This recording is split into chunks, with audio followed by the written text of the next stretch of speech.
dangerous grass, but in this case, they are all in. It is Yangon Galacticos versus Team Falcons PH. It's game 5 at MSC, which means we're gonna get our grand finalist after this. Gregson Leo at your service, calling the final game in this best of 5. More than half a decade of allure, more than half a decade of hope and glory on the line, and of course, the first ticket to the grand finals of MSC at EWC2026. Let's get it on. It's been a hell of a series. It's game number 5. It feels like a grand finals if you ask me at this point. YG with another draft in their pocket. Falcon as well. We've had different picks throughout every single game. And I love the way the panel put it. They are digging deep. It could be anyone's game at this point. Already so much aggression from both teams. Both junglers possibly have to go back. Blink has a quicksand guard, so he should be okay. The draft has definitely evolved. Again, they're able to split up the Zushin and the Glue. And then, of course, Nary and Esmeralda in sight early. Invade here coming in from Yangon Galacticos. And that Phoveus from out of nowhere. Again, multiple conversations I've had prior to this game starting amongst the community. Is Phoveus dead? And here at Red 5, possibly the most important game in this series, Phoveus comes up in the hands of the Filipino cannon. It has been, and also in this series, it's been a banned pick. It's been one that Falcon hasn't been able to get their hands off, and the one times that it is let through, it's not even picked up in the beginning. It's picked up at the end as a last thing in the Swiss Army knife for Falcons. Can Flat be the difference here? Ying as well on the Sora, another pick we haven't gotten to see a lot of. So much on the shoulders of these EXP laners right now. Ying and a Flap. Fortunately, neither of them have died. And again, this game has taken a turn after we've seen so much action in the first 2 minutes throughout the group stage. Early knockouts, we could have sworn the meta has changed, but no, when the best of the Philippines, the best of Myanmar come through, macro reigns supreme. Early presence here, Han holding that pixel brush. Blink with a pull, Ogwin flushes him out. Kyle here, holding on. Oh, sees Blink. Han will get to level 5 before this turtle. Kyle's gonna try to go back to this orange buff and scale along with him. Both teams taking it slow, so slow. They know exactly what is on the line. Down in the gold lane, the swap back and forth between this Moskov and this Clint has consistently happened, but one thing we have to point out, Super Marco on the Claude has been monstrous. Denying it from Sanji alone is such a power play. And I'm glad that we were able to take a peek at the gold lane, because that's essentially where the duel is happening. And as we speak, it's happening now while these two teams dance around the turtle. We do have a level up on Han between him and Kyle, which means Falcons have to really try to get an advantage here. They have to try to stun, and there goes the pursuit onto Han. A lot of damage locks in, but Ying's still able to take the turtle. Gets a knock up on Ogwin, crashing down. The fists are hitting hard, but Ogwin's there now, taking a ride onto Ying. Falcons looking for the response. No members on either team go down. Turtle goes over to YG. Marco going for that double. Rampage Sandstorm jumped in. Blink spent his ult to deny Marco a clean double wave. All right. I like the way both teams are playing right now. There's sustainability around the map. There's crowd control on both sides. There's engage, re-engage. This game could definitely go the distance. There's a combo that they're waiting for. Falcons want to get the perfect Fury of the Phoenix into a chain on that demonic pursuit. The demonic wave into infernal pursuit, bap, bap, bap, that's what they're looking for. For YG came a little closer, came a little easier, right? A flicker into a shifting skies. So we're taking aspects of games 1 to 4 and putting them into practice now with some new picks as well. So this is a series that's been building game to game to game. Falcons have a small lead, but you can only really chalk that up to a little better mobility across the map for them, since, you know, a Harley is slightly more mobile than a Guinevere. Easier double laning from Super Marco. And I think that's what we're looking for, a mid-game power spike from Falcons that could eventually turn YG around, make up the difference for that ease of execution. But you could say the same for YG here. All it takes is one good combo from them as well. One nice Violent Requiem paired up with the Beacon, followed up by the Shifting Skies. There's a lot of possibilities on both teams to make one major play to give them that 2,000 to 3,000 gold lead. They're neck deep in crowd control. They literally have a bit of crowd control on everyone. So that's what Falcons is trying to skirt. That's what they're playing around. Again, the fact that it's only Marco who has a Purify and Haji who has his passive. Once that's popped, then Yangon has free reign. That's what Falcons is taking all this time for. What's insane about the amount of crowd control on both teams, there is only one Purify between 10 players. Both teams putting their all on an aggressive route, or on a micro route, I would say, looking for the outplays, looking for the chance to make something happen with these flickers. Kai's trying to make entry for Ying. Blink there as well. Han finally comes in, get the final Requiem. A lot of damage, locks in. Super Marco comes over to Blazing Duet. Kai's able to take out Flap as Marco unable to put any damage on a Blink to the backside. Han does go down though. It's 1-for-1, Flap for Han. YG end up losing out on that one. Not so fast. There is a chubby wave left over by Sanji in that push up top. Falcons quick to find redemption as they push down bottom. Kyle! I was in a lot of trouble here. Space escape was at such short range. That was 3 members of YG dogpiling on him. And that will even the playing field in that last trade, because yes, the tower went down on top side, but tower also falls to Super Marco. And if they didn't find a play there, YG could have taken a huge step back, but now Gold still sitting at a complete standstill. Structures at a complete standstill. Nothing comes for free. Yangon Galacticos and Falcons, believe it or not, are much more similar than one would like to admit. They are very macro-centric. Sure, good team fighting, great maneuvers, tactics on the map, but it has to make sense at the bottom line. When you look at that number at the end, how much do we get out of that? They have to have gotten their margins checked, and that's what that kill was on a Kyle. Kyle has to watch himself again. It's a death per jungler, Han and Kyle. The EXP lane, though, I think this is where the difference lies. Flap is a little more willing to sacrifice himself, while Ying is still the hero play. Ying still counts his shifting skies as if it was the game changer. It was the win. Ooh, nice steal by Sanji. Very well done. Both teams back to just letting their junglers do what they do best. YG, Han does take a camp up on the top side. He's holding a level ahead of Kyle right now, and it's kind of been the story. Even though he's on the Guinevere, he's been able to keep himself ahead in terms of juggling. It's with those little camp steals that he's taking. A little lizard here, a little bug on the top side. Anything to try to get the level advantage on the next objective. Which is something that Kyle has to watch out for, because more than just a cleanup, Kyle has to also keep up with the farm, which he hasn't been. He just reached level 10 now, while all this while Han was already level 11. So now in this final turtle, each of them a piece. We'll see how, with the Fury of the Phoenix, finally maybe Falcons can find that combo. Turtle down on 8. Ogwin jumps on Han. That might be the answer right there. Han unable to get it. Haji takes a turtle. Raging Sandstorm to the backside, but it's still not enough. Super Marco with a Blazing Duet. Ying goes down. Kai's on the run. It's a double kill for Kyle. Sanji takes a tower off map. And Falcons are capitalizing, but Sanji helps save the day, helps even the playing field by taking out Kyle as Falcons collapse onto Blink. Blink going for a ride. That's Ogwin hitching along. That's the flicker. Blink denied further damage by flickering back, and you know the saying, better flickerless than dead. And only if Falcons could have cut down their losses, which I can't blame. Again, Kyle is such a softie. Looking at this whole lineup, Kyle is the most vulnerable of them all. And the reason how this worked is the perfect synchronization of all of their ults. Look at that, all the greens gone. That is what Falcons is looking for. And the super delayed SOD. Sanji doesn't commit to it first. First he takes the tower, and then he SODs. Kyle thinks he's in the save, and up pops Sanji from the back. Final nanosecond is what it takes, and Sanji, yes, take away my Claude, but my Pocket Moskov is also pretty darn good.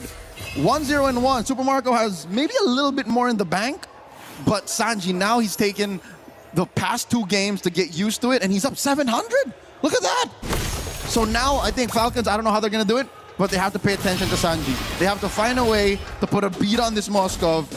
And I think, say what you will about the last time that they met here in this game, but I think it's got to be on Kyle. Kyle has to be on Sanji guard, because looking at the rest of the lineup, Ogwin's been dealing with a little too much. Ooh, another tower dropped low. YG make their way down bottom as Falcon try to break through, but they are in a little bit of a pincer here. They need to be careful on this engage. Super Marco able to get onto Sanji. Sanji gets knocked up. He tries to BMI away, but they've all collapsed onto him. He will go down. Han unable to get the engage. Blink in the backside, use a quick sand guard, but Kyle's already onto him. It's too much damage. No flicker. Doesn't have the flicker. One more shot. He uses the conceal. Where is he going? there was a universe where maybe a 5 to 6% chance that Blink wasted more time, got away with it, because by jumping in and without the blind space escape card trick, he would have gotten away. But alas, here we are now. 2 dudes down for Yangon Galacticos. Falcons blitzing the Lord. And there's just no way in. YG has finally given it up. Oh. All right, body blocks. Close. It was close. Good call, but I don't think Sanji would have pressed it anyways. He was going for the steal. And we've seen that before. Historically, we've seen that before. One more look at that sequence. I said it was Kyle who should be checking in on Sanji, but hey, 3 dudes work as well. You know, in that fight there, YG, I wanted to see him close the distance a little bit faster. I don't know if they felt like Sanji was a definite getaway or not, but in the end, losing Sanji there, then losing Blink, it was an easy Lord take, and finally we see a team get past the 1K gold mark in terms of a lead. Even with just the pickup on Sanji, I think that would have been a clean Lord take either way. That's how fast I think Falcons can move, and that's how good they are at recognizing this window of opportunity. Now they have a 2,000 gold lead. Haven't quite closed the gap between Sanji and Marco. Now about 200, 300 between these 2 gold laners. And they get a push up top. This is it. Falcons are in pole position. They're in the driver's seat. YG has to try to not lose any inhibitors here. It's a bad position if they do, especially with Lord coming down on bot side next. Lord finally taking out a couple more shots. Jahan able to take it. No, Han on the bot side pushing lane right now. Dang. YG gonna jump in. Ogun gets pulled back in. Super Marco with the blazing duet. How much damage, but he doesn't get the final shot as Haji and Ogun are caught under the tower. Sanji finally falls, but Haji will fall as well as Blink. With the quicksand guard still alive, does get CC'd and taken out. Kai's with a double kill. And look at Han on that bottom lane against the base. Ever seen a Guinevere pretend to be a Ling or a Fanny? That's what Han has done here. Falcons got punished hard inside. I don't think they're going to be able to push in. In comes Flap, Flicker, Dark Wave. Fight's happening. He should be fine. Magic. Han's okay. He's good. Han's okay. Turret did not fall. But that's as good as it gets for YG, all right? Inside their base, they get a good punish. Sure, they traded Sanji out for it, but they also get a push down bottom. And the gold difference is equalized as well. Yep, again, about 500, 1,000 between them. But just the same, Yangon Galacticos are about their wits. It's not like they lost their footing. It's not like they're panicking. And believe it or not, despite the free Lord, despite the free Lord, the map is at equilibrium. That's how good YG are at macro. Even in terms of tower health. Almost like down to the line. Down to the pixel. That is how equally matched Yangon Galacticos and Falcons are. Kaize picking up a Ice Queen 1 here should help with the spell vamp. Should be able to slow down the forward push of Team Falcons. Looking at the rest of their kit. All right, finally, Kyle is firing off on all cylinders. That's something to marvel at, despite the fact that he has a hard, 7-8 minutes that he had to play through. But Marco isn't on the board yet. No kills for this Claude just yet. And I think that's what he was looking for. That's why he was so gung-ho to go into the base. You know, it's been all eyes on Sanji, though, on this Moscow, but I think the real problem could start to be Kai's. 4-0-1. He's been untouchable. He's been putting out great damage. What is that, at least 2 to 3 stacks? Yeah. It's clean for him right now, and it's only going to get better and better as YG start to burst down or at least keep pace on this Lord. Super Marco wants to pull it to their side. The dance is on. So with the draft that they have, Falcons has a slight advantage on the Lord Dance. Claude, much like the Melissa, can do a singular Lord Dance blink here. Warning shots. Pew, pew. BMI forward. Might force a response out of blink here. For Marco. Man-to-man mark. BMI back. He's back. How long does that BMI last? I feel like he was chasing him for a minute there.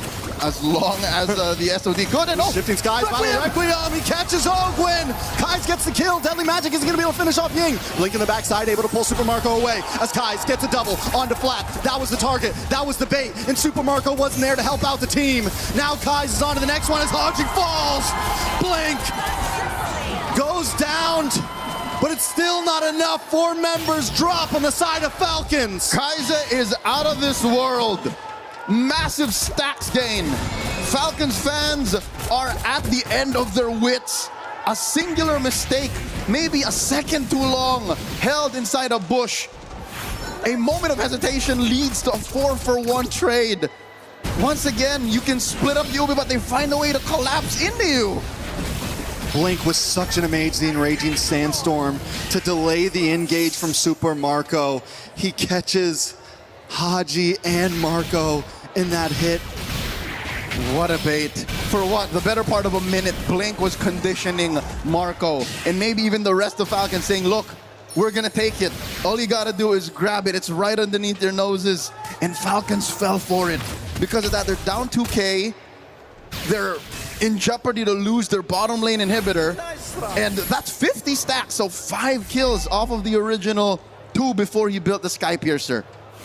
This Zushin, I don't know how they're gonna kill him. I don't know how Kai's gonna die here because again, prior it was the Sanji watch. Now it seems like even Blink is immortal. How is Kaiser gonna get his stacks cut in half? I don't think there's a way. We will see though. YG with a beautiful delay on this Lord push. They're gonna be able to focus on this mid and top side as the Lord slowly makes his way downtown. Perfect sync. Mid lane tier 2 drops. Sanji hidden from where the sun don't shine. Is that him on a Malefic gun? I'm pretty sure he has it already. You're not supposed to be able to hit from that range. Blink here, put down to a third. No way this Lord doesn't jump in. It cracks the inhibitor down bot. Inhibitors finally fall. Falcons base now vulnerable in the hands of YG. It's a 4K goal lead, 16 minutes in, Leo. We've had a lot of one-sided games so far in the past 4. We were wondering how game 5 was gonna be. This is the longest one so far, I'm pretty sure, or at least getting to that clock. It's about a minute and a half before the Lord spawns lower quarter. Falcons fans can thank the heavens that it's not on the long lane. Yes. So that's less of a worry, but given the double clone jutsu BMI on the Space Escape, they can afford it, but this is still something that they could use to their advantage. So far, Yangon Galacticos, man to man, just up on every single role. Again, I can't even count Kyle over Han because Han is a utility jungler.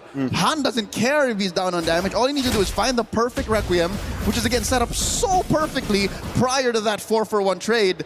Because again, on-demand crowd control. That was the issue in game 1 and 2. Game 5, it haunts Falcons once again. And I'd hate to throw it back to the fact that there's only one Purify, just but one in Super Marco. Passive on Haji, procced off once again. And that was the big risk we brought up at the beginning of the series. So much crowd control on both sides, so little Purifies. Yes, Super Marco is outputting the damage. Yes, we can see him chipping away on Blink, but he has to put his all onto one person to be able to do that. And while that keeps happening, YG is capitalizing elsewhere in these team fights. YG is finding those violent requiems. They're finding other targets. We don't have to deal with Super Marco. Blink can handle that. We'll kill the rest. As soon as Yangon Galacticos find their 1-2 punch, crowd control, CC, AoE on at least 2 or 3, then that's it. Falcons have to fold. So that's why this dance is going to be very, very perilous. Y-Brush getting flushed out by Ogwin. Big knock-up set up here by the Lord. Oh, the massive pull. This might be uncontestable. I don't think they can make their way in. Kyle's not there. Han able to get it. Into the backside flap. Able to get a nice deadly magic. Han taking a lot of damage. Blink though. Taken out by Super Marco. Blazing duet. Kyle falls though because Ying is there to save them all. And Flap will be next. YG doing what we thought they couldn't. Haji falls and it's one man standing. Ogwin against the world. Ogwin against it all. Kai's with the Maniac. The final nail in the coffin. Falcons took the fight, and Yangon will take the spoils. It's been 5 years. 5 years of doubts for Myanmar. 5 years to regain their old glory. And today it took 5 games to finally do it. As was in the East, Shat be in the West. Half a decade in the making. The burn